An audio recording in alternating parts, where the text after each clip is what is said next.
chroeso I wythnos rhyngwladol y gweilch. Diolch am ymuno efo ni wrth I ni ddysgu popeth am weilch y pysgod. Mae gweilch y pysgod yn adar ysglyfaethus, efo lled a denydd sydd yn mesur rhwng 150 a 180 cm. Mae hyd I corff tua 60 cm a maen nhw'n pwyso 1.5 kg.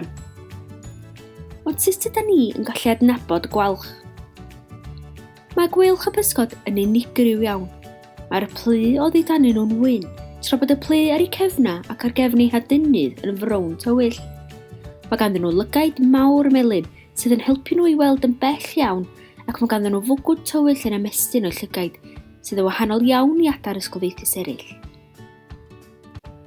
Pryd ydych chi'n debygol o weld gwalch y pysgod?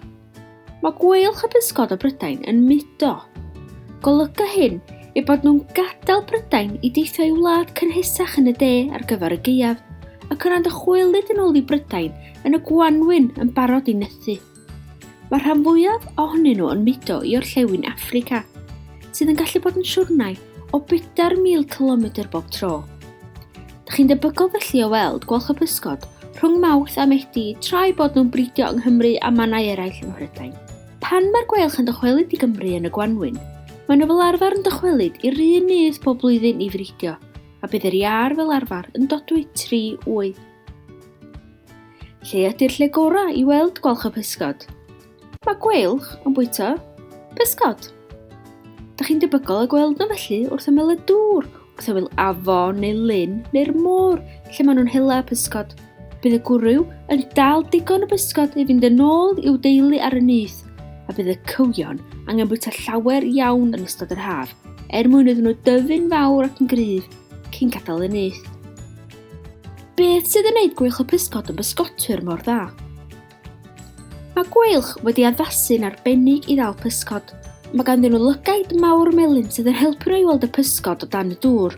Mae gan ei llygyd amrant tryloiw sydd yn gwarchod ei llygyd wrth iddyn nhw plymio i'r dŵr. Mae ganddyn nhw grafanga mawr miniog a chroen garw sydd yn helpu nhw I afel yn y pysgodyn llithrig. Ac mae un o fodiad traed y gweilch yn gildro adwy sydd yn golygu I bod nhw'n gallu symud un o'r bodia blaen i'r cefn I afal yn well ar ei bwyd. Ac mae'r pig bachog yn helpu nhw I rwygo cig y pysgodir a'i fwyta. Mae yna nifer o nythod gweilch y pysgod ym Mhrydain efo camerâu arnyn nhw sydd yn golygu eich bod chi'n gallu gwylio nhw ar y nyth am 4 awr a 20 y dydd drwy'r Gwanwyn a'r haf. Cewch olygfa agos o'r wyau yn cael ei dodwy, y cywion yn deor ac yn bwyta ac yn tyfu'n fawr ac yn dysgu I hedfan. Beth am I chi wylio nyth gweilch glaslyn yn fyw a nodi be ydych chi'n ei weld ac yn ei glywed?